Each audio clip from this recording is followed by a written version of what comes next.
નમસ્કાર દોસ્તો, હું આપનો દોસ્ત હરેશ બેરા, ખેડૂત મિત્ર ગુજરાતી ચેનલમાં તમામ દોસ્તોનું સ્વાગત કરું છું. મિત્રો, આજના વિડીયોમાં આપણે એ સમજવાનો પ્રયત્ન કરીશું કે યુરિયા ખાતર છે થોડા દિવસ સુધી કામ કરે અને ડીએપી છે, એનપીકે છે, આ ખાતરો વધુ દિવસો સુધી કામ કરે તો આના પાછળનું વૈજ્ઞાનિક કારણ શું છે, સાયન્ટિફિક રીઝન શું છે, એ આપણે સમજવાનો પ્રયત્ન કરીશું. અને આ સમજવું ખેડૂત મિત્રો માટે ખૂબ જ જરૂરી છે, કારણ કે યોગ્ય સમયે યોગ્ય માત્રામાં જો ખાતરો આપીએ તો આપણું ઉત્પાદન વધે છે અને રાસાયણિક ખાતરોનો ખર્ચ પણ ઘટે છે. પરંતુ વધુ માત્રામાં અને આપણે રાસાયણિક ખાતરો જમીનમાં આપીએ તો રાસાયણિક ખાતરોનો ખર્ચ પણ વધે છે અને આપણી જમીન પણ ખરાબ થાય છે. વધુ માત્રામાં રાસાયણિક ખાતરોનો ઉપયોગ કરવાથી ઉત્પાદન વધે છે. આ માન્યતા ભૂલ ભરેલી છે દોસ્તો. યોગ્ય સમયે યોગ્ય માત્રામાં ખાતરો આપીએ તો જ ઉત્પાદન વધે છે. વધુ માત્રામાં રાસાયણિક ખાતરો આપવાથી ઉત્પાદન પણ ઘટે છે, જમીન પણ બગડે છે અને ખર્ચ પણ વધે છે. અતિ સર્વદા વર્જયતે. અતિ છે એ હંમેશા નુકસાનકારક હોય છે. તો યુરિયા, ડીએપી અને એનપીકેનો ઉપયોગ કેવી રીતે કરવો, કેટલા દિવસ સુધી કામ કરે, એના ઘણા બધા વિડીયો આપણી ચેનલમાં આપણે ઓલરેડી મૂકેલા છે. પણ આજના આપણા વિડીયોમાં કંઈક વિશેષ ચર્ચા કરવાના છીએ. તો વિડીયોના અંત સુધી દોસ્તો ખાસ જોડાયેલા રહેજો. જે ખેડૂત મિત્રો આપણી ચેનલમાં પહેલી વખત આવ્યા છે તો આપણી ખેડૂત મિત્ર ગુજરાતી ચેનલને સબસ્ક્રાઈબ કરી બાજુનું બેલ આઇકન ટચ કરી ઓલ ઉપર સેટ કરજો, એટલે નવા વિડીયોની માહિતી દોસ્તો આપને મળતી રહે. દોસ્તો, આ જે 3 ખાતરો છે, ખાતરો ઘણા બધા છે, પણ આપણે આજના વિડીયોમાં જે ચર્ચા કરવાના છીએ યુરિયા, ડીએપી અને એનપીકે, આના જે કાર્ય કરવાના દિવસોમાં ઓછા વધતા જે કારણો છે એ આપણે ચર્ચા કરીએ એ પહેલાં આપણે એ સમજવું જરૂરી છે કે આ ખાતરો બને છે કેવી રીતે. સૌ પ્રથમ આપણે વાત કરીએ યુરિયા ખાતરની. યુરિયા ખાતર બનાવવાની ફેક્ટરીની અંદર જે દોસ્તો પ્રોસેસ થાય છે, તો આની અંદર જે આપણે યુરિયાની અંદર નાઇટ્રોજન 46% આવે છે અને આ નાઇટ્રોજન માટે જ આપણે યુરિયા ખાતરનો ઉપયોગ કરીએ છીએ. નાઇટ્રોજન છે કોઈ પણ છોડના પાકના વૃદ્ધિ વિકાસ માટે મહત્ત્વનું પોષક તત્વ છે. તો આ નાઇટ્રોજન છે એ ફેક્ટરીઓ મેળવે છે કેવી રીતે, આ સમજવું જરૂરી છે. કોઈ પણ યુરિયા બનાવતી ફેક્ટરીની અંદર નાઇટ્રોજન છે એ હવામાંથી, વાતાવરણમાંથી મેળવવામાં આવે છે. આપણા વાતાવરણની અંદર, આપણા એટમોસ્ફિયરની અંદર કુદરતી રીતે 78% નાઇટ્રોજન હોય છે. યુરિયા બનાવતી ફેક્ટરીની અંદર કેમિકલ પ્રોસેસિંગ દ્વારા હવામાંના નાઇટ્રોજનને યુરિયામાં કન્વર્ટ કરી દાણાદાર સ્વરૂપે આપણે યુરિયા ખાતર ઉપલબ્ધ થાય છે અને એ આપણે ઉપયોગ કરીએ છીએ. હવે આ યુરિયાની જે કામ કરવાની પદ્ધતિ છે એ આપણે સમજીએ તો આપને ખ્યાલ આવશે કે આ યુરિયા છે એ થોડા દિવસ સુધી કામ શા માટે કરે છે. દોસ્તો, કુદરતનો એક સિદ્ધાંત છે કે જે વસ્તુ જ્યાંથી આવી છે ફરી પાછી ત્યાં જવા માટે પ્રયત્ન કરે છે. સમુદ્રની અંદર બાષ્પીભવન થયેલું જે પાણી છે હવામાં, વાતાવરણમાં જાય છે, વાદળો બંધાય છે, વરસાદ થાય છે અને વરસાદી પાણી પાછું નદીના સ્વરૂપમાં દરિયાને મળવા માટે ગતિ કરે છે. આપણું જે આ પંચમહાભૂતનું શરીર છે, જ્યારે આપણું જીવન સમાપ્ત થાય તો આ પંચમહાભૂતનું શરીર પણ પાછું પંચમહાભૂતમાં વિલીન થઈ જાય છે. એવી જ રીતે હવામાંથી જે લીધેલો નાઇટ્રોજન છે યુરિયા બનાવવા માટે, આપણે જ્યારે પણ આપણા જમીનની અંદર યુરિયા ખાતર આપશું તો તે પણ નાઇટ્રોજન ગેસના સ્વરૂપમાં કન્વર્ટ થઈ હવામાં ઉડે પણ છે.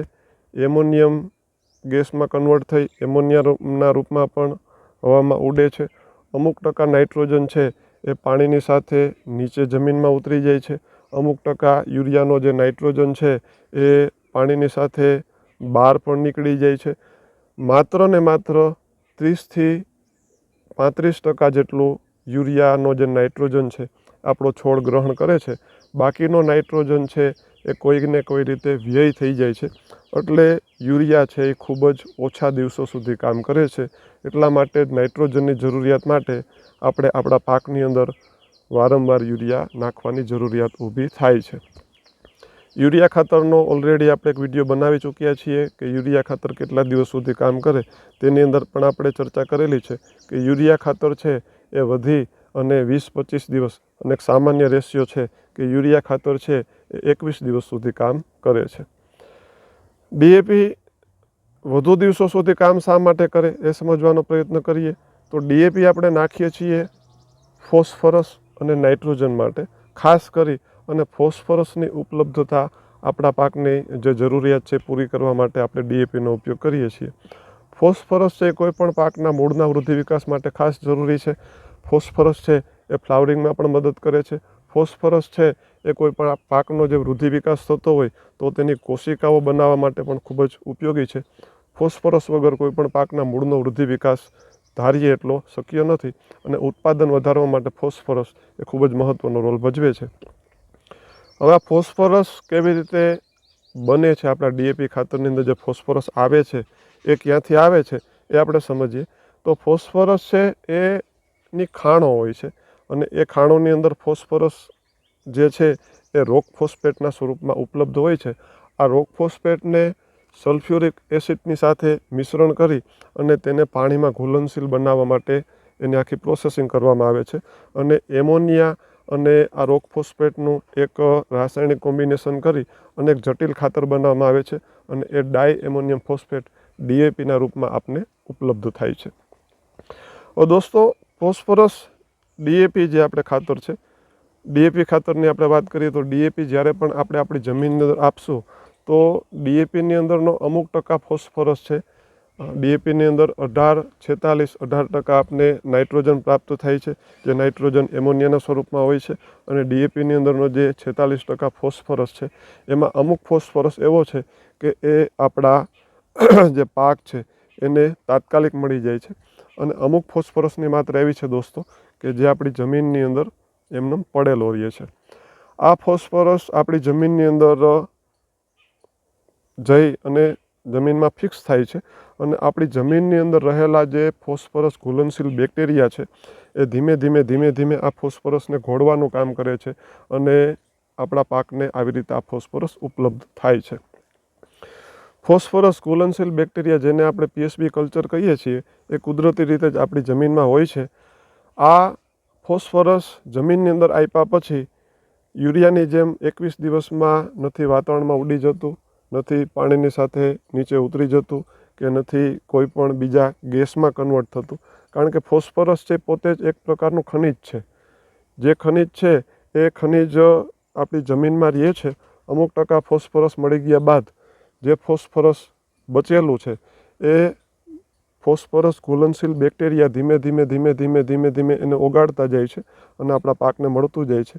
એટલે ખનિજના સ્વરૂપમાં હોવાને કારણે અને વાયુના રૂપમાં એનું જે વેસ્ટ થતું નથી એના કારણે આ ડીએપીનું જે ફોસ્ફરસ છે એ સામાન્ય રીતે 3 મહિના આજુબાજુ આરામથી કામ કરે છે.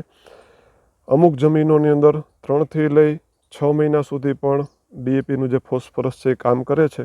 એટલે એક વખત ડીએપી આપણા પાકની અંદર આપ્યા પછી સામાન્ય રીતે કમસે કમ 3-4 મહિના સુધી આપવાની જરૂરિયાત રહેતી નથી.